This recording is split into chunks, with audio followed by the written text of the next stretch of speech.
Čo ťa viedlo ku nám trénovať, Honza? Takže přijel jsem k vám teďka na víkendový kemp, Robo mě pozval, už několikátá akce, kterou tady společně děláme a zaměřili jsme se hlavně na to, jak někomu vzít záda, jak tam moci dokončovat, kontrolovat nějaké návaznosti, takže jak pro jitsu, tak pro MMA a věřím, že to tak nějak pušne, myslím, že tady super jako kdyby i ta mentalita v tom, že tak vzájemně navštěvujeme, podporujeme. Měli jsme tady vlastně nějaký profi fightery v přípravě na svoje velké MMA zápasy, takže myslím si, že máte ten správný přístup k tomu se posouvat pořád dál. Tak přijel jsem sem kvůli tomu, že s Bonym se znám dlouho. Je to elitní zápasník, jeden z nejlepších v Evropě a je to i výborný trenér, takže se mi to moc hodí k přípravě. No.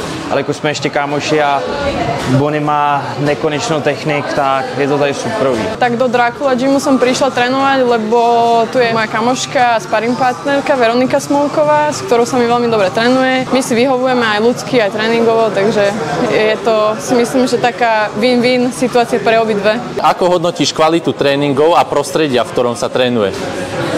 Tak, tady ta tělocvična je samozřejmě super vybavená, normálně na profi přípravu, takže to tady máte moc dobrý a tréninky jsou výborný, jsou hodně technicky zaměřený, což je potřeba, že jo, a hodnotím to na jedničku. Takže kvalitu tréninku, tím, že jsem většinu tréninku vedl já, tak to si asi nedovolím nějak tomu si nám říct ostatní, ale co se týče prostředí, tak se mi hrozně líbí tady to zázemí.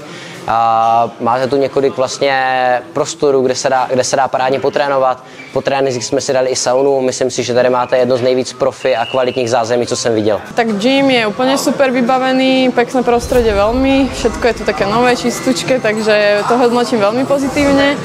A čo sa týka kvality tréningov, tak si myslím, že je veľmi super, že už ten prístup je tu taký modernejší a že naozaj tí tréneri sa snažia tou kvalitou posúvať k tej svetovej úrovni, takže ja som veľmi spokojná s tréningami. Ako hodnotíš tú atmosféru v gyme a tu kvalitu těch lidí, co sem chodí? Myslím si, že ta atmosféra v gymu, že to hodně učují trenéři tím, jak nastaví tu kulturu a myslím si, že tím právě kdo tady vede z kluků, tak se to pak přenáší dál na ty fightery a na tu celkovou atmosféru, která na těch trénincích je a ta je za mě parádní. I proto se sem tak rád vracím a jsem rád, že jsem měl tu možnost potrénovat tady. Čo sa mi veľmi páči je, že vlastne tu tréningová skupina, kde sú sami zápasníci a že sa navzájom ťahajú. A to si myslím, že je strašne super aj pre mňa ako zápasničku, že mať takých sparingov, ktorí naozaj aktívne zápasia, sú váhovo podobní a vlastne sú o niečo lepší ako ja, takže ma to vždy tak ťahá dopredu, byť rýchlejšia, technickejšia. Tak já tady znám jenom Bonyho, toho samozřejmě hodnotím kladně, protože to je jeden z nejlepších trenérů tady u nás a prostředí jsem říkal, že máte super. Možno taká špecifická otázka, keďže s Bonym si vlastně aj sem prišiel. Bony je jeden z našich trénerov, ako vlastně hodnotíš Bonyho?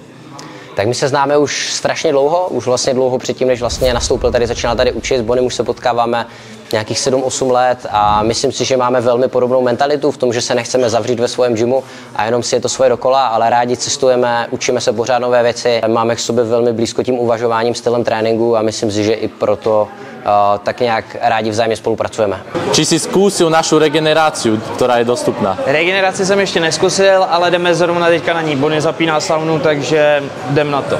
Měl jsem tu možnost si vyzkoušet, protože mi ještě malinko doznívala rýmečka, tak jsem využil jenom saunu a ochlazovací kádě jsem teďka vzal jenom víc zlehka, takže příště tomu dám ještě určitě víc pro to, ale přijde mi to skvělý, že člověk hned po tréninku si může dát saunu a trošku se uvolnit, takže za mě velký plus a je to paráda, že to tak máte. Jo, a posledná je, ako vnímáš Dracula Monaco Bay Gym vo všeobecnosti? Tak Dracula Gym vnímám samozřejmě dobře, je vidět, že se všude možně objevuje, jak na amatérské lize, tak na profesionální scéně a máte skvělý sparring partnery a tohle proto jsem jezdil. Tak myslím si, že Dracula Gym, že je jeden z tých najlepších na Slovensku a určitě je ten najlepší v Banskej Bystrici, takže Vnímám to určitě jako jeden z největších a nejvíc profi gymů, který tady je. I tady tou snahou pořád to nějak posouvat dál skrz to zázemí, skrz ty trenéry, skrz akce, které pořádají a třeba i na kolika polích různých jako kdyby disciplín se účastní a dál závodí a rozvíjí, takže je to pro mě asi takový první, co mi to evokuje, nějaká taková ta kvalita, profesionalita, snaha se dál zlepšovat. To jsou takový první věci, které mi naskočí ve spojitosti s Dracula Jamem. Dobre, super, ďakujem Honza. Tak děkuju.